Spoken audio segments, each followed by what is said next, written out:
एक कृष्णदास भक्त की मैं कथा सुनाता हूं। उन्होंने कहीं महाभारत की कथा में ऐसा सुन लिया, महाभारत में लिखा भी है कि यदि कोई व्यक्ति 12 वर्ष तक एक नियम का पालन करे बिना नागा, 365 दिन हर दिन उस नियम का पालन करे 12 वर्षों तक, तो 12वां वर्ष जिस दिन पूर्ण होगा 13वें वर्ष के पहले दिन वो जो मांगेगा वो उसको मिल जाएगा। यदि वो श्याम सुंदर से कह दे ठाकुर जी प्रकट हो जाओ, तो 13वें वर्ष के पहले दिन ठाकुर जी उसके सामने खड़े हो जाएंगे। बस नियम टूटे ना, छूटे ना, 12 वर्ष तक एक दिन भी नागा नहीं होना चाहिए नियम में। कृष्णदास ने जब ये बात सुन ली तो वो रोज उसने एक नियम बनाया कि उसने फूलों की बगिया बनाई और फूलों के बगीचे से रोज पुष्प तोड़ता, एक माला बनाता और अपने हाथों से जाकर के ठाकुर जी को पधराता।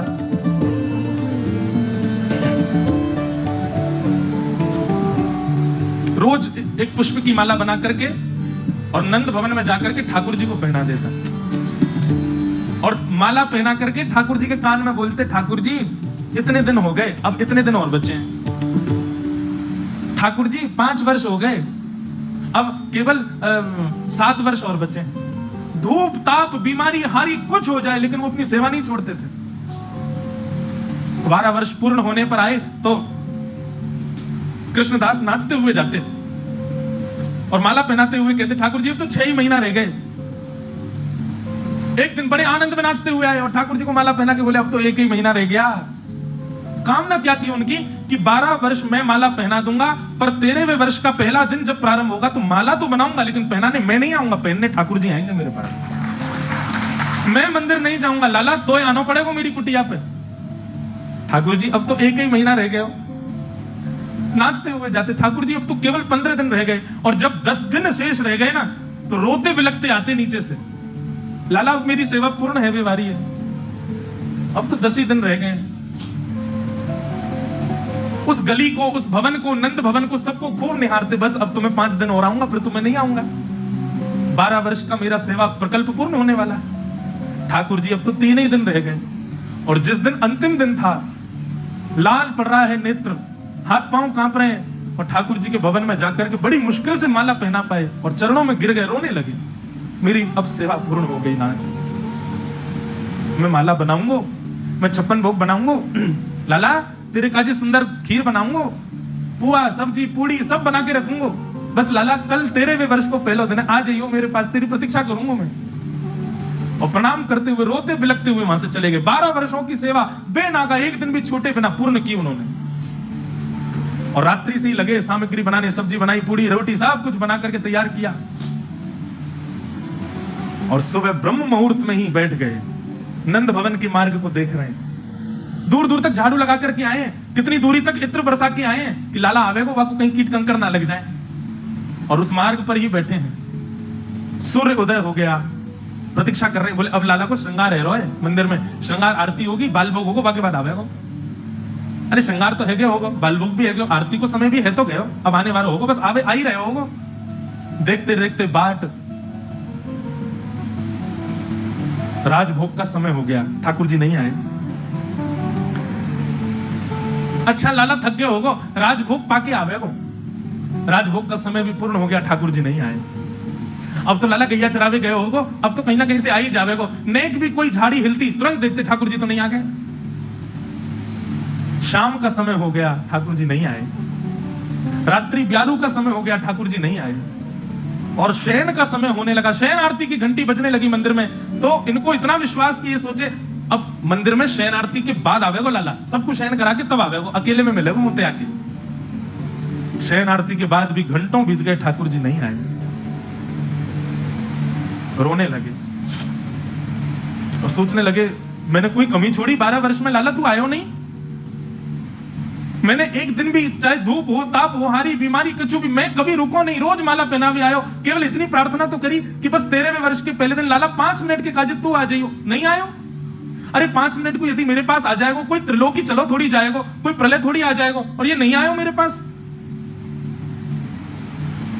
पहले तो रोए, पहले तो बिलखे, लेकिन जब करुण क्रंदन करने लगे तो क्रंदन करते करते उनको क्रोध आ गया। बोले जे ना आवे को, ये तो छलिया है, ये तो कपटी है, ये तो महाकपटी, यानी छिप करके बाली मार दियो, बेचारी ब्याह करवे आई, सुरपण का वाके नाक कान काट दिए, ये तो ऐसा ही है, या तो स्वभाव बड़ा बेकार है, या के चक्कर में काई को फंस गया मैं। और तुरंत महाराज उन्होंने सारे 56 भोग की सामग्री की पोटली बनाई और सब अपने घर में जो कुछ भी सब तहस नहस कर दिया, अपनी कुटिया फोड़ दी, सब कपड़े वगैरह सब हटा दी। बोले अब रहनो ही ना है यहाँ पे, गलत आ गया हो जाके चक्कर में। अरे वो तो पहले ही पता, ये विश्वास को आदमी ना है, काहे को जाके चक्कर में 12 वर्ष मैंने बर्बाद कर दिए अपने।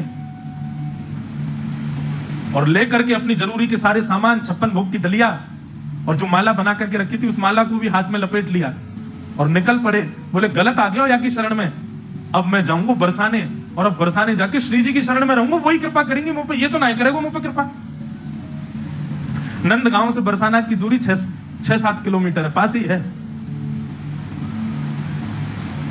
जैसे ही बरसाने की ओर बढ़ने लगे, तभी देखा आगे से असंख्य गायों का झुंड आ रहा है।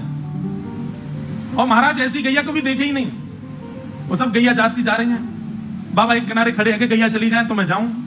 खड़े खड़े घंटा बीत गया, लेकिन गैया खत्म ही ना है, नहीं बढ़ती जा रही है, बढ़ती। बोले इतनी गैया कहां से आ गई भैया? गैयान की नदी आई है कि गैयान की सुनामी आई है? इतनी गैया कौन के पास है? तभी साधारण सी एक धोती, ऊंची धोती और स्वाफा बगलबंदी, उधरी सी बगलबंदी पहने, अपनी कंधा पर ऐसे लठिया टांगे और दोनों हाथ ऐसे लटकाए हुए ग्वारिया आए हो। ग्वारिया आकर के बोलो कहो बाबा कहां जा रहे हो? बाबा बोले भैया बरसाने जा रहा हूं। ये तेरी गैया ने आके रास्ता मेरा रोक दिया। कितनी गैया और बची हैं? अरे बाबा जे तो घनेरी हैं, जे तो 9 लाख गैया हैं, नंद बाबा गैया हैं, अभी तो 10-5 हजार ही निकली हैं, पूरा दिन लगेगा इनको तो जावे में, इतनी सारी गैया हैं। बोले भैया 12 वर्ष है गए, हमने तो कभी देखी ना इतनी गैया। बोले बाबा तुमने अवसर कहां मिला? तुम तो केवल माला पहनाए हो जाया करते, और तो कुछ किया ना तुमने 12 वर्ष में। बोले अरे तो कैसे पता मैं माला बना के ले जाऊं? बोले मोहे का पूरे नंदगांव में पता है कि बाबा एक ही काम करे, केवल माला बनावे, ठाकुर जी को पहना दे। लेकिन बाबा आज रात्रि में कहां जा रहे हो और ये सब सामान तुम्हारा? कृष्णदास जी बोले अरे कहा बताऊं, या छलिया के चक्कर में पूरा जीवन मैंने बर्बाद कर दिया, अब या को छोड़ करके मैं श्री जी की शरण में जा रहा हूं, वहीं रहूंगा किशोरी जी के पास। अब तो जल्दी अपनी गैयान को या तो रोक दे, मुझको जान दे। बोले बाबा ने एक देर बैठ जाओ, मुझको तो सुगंधी सी आ रही है, मुझे ऐसा लगे 56 भोग है तुम्हारे पास, इन्हें पवाए दो हमें। बोले हम पे भूख तो मुंह लग रही है, चल बैठ जा, दोनों पामेंगे। ग्वारिया बैठ गए, कृष्णदास जी बैठ गए, 56 भोग की डलिया लेकर के रख दी सामने। बोले ले पाले। ग्वारिया बोले बाबा मेरे हाथन में तो गोबर लग रहा हो, गंदे संदे हाथ है, मैं कैसे खाऊंगा? एक काम कर दे बाबा, तू एक बार स्वयं खा लेकर, दूसरी बार फिर मुझे खवा देकर, अपने हाथन से खवा दे। कृष्णदास जी बोले हम बे है तो नंदगाम को ही ना, ऐसे तेरा ठाकुर है, वो केवल सेवा करानो जाने, बदले में कछु ना दे, ऐसे तू है। हम भैया हाथ धोके ना ऐसा कि दारी के कह रहा हूं खवाए दे। बोले बाबा गुस्सा काहे को कह रहा हूं, खवा दे। अब कृष्णदास जी एक बार स्वयं पावे और दूसरा भाव उठा करके ग्वारिया को खवावे। खवाते खवाते कृष्णदास जी ने देखा तो वो ग्वारिया रो रहा था, नेत्रों से आंसू गिर रहे हैं। कृष्णदास जी बोले भैया रो काहे को रो? ग्वारिया बोलो आज या मारे रो रहा हूं कि 12 वर्ष में बाबा तेरी माला के बगैर एक दिन भी नहीं रहे हो मैं, लेकिन आज तेने मुझको अपनी माला नहीं पहनाई, आज तेरी माला की बड़ी याद आ रही है मुझको। कृष्णदास जी समझ गए, बोले कौन हो तुम? इतने में त्रिभंग लली श्याम सुंदर प्रकट हो गए और प्रकट होकर के बाबा के सामने खड़े हो गए। बोले बाबा देख ले मैंने अपना वचन निभाई दियो और ये सत्य घटना है बंधु, 13वें वर्ष को पहला दिन है और मैं आ गया तेरे सामने, चला जा अब माला मुझको पहना दे और मेरे गले लग जा। और बाबा तू अपनी कुटिया काहे को तोड़े आयो, चल जा बापू दुनिया बना ले दोबारा और यहीं रह, कहीं जाने की जरूरत ना है।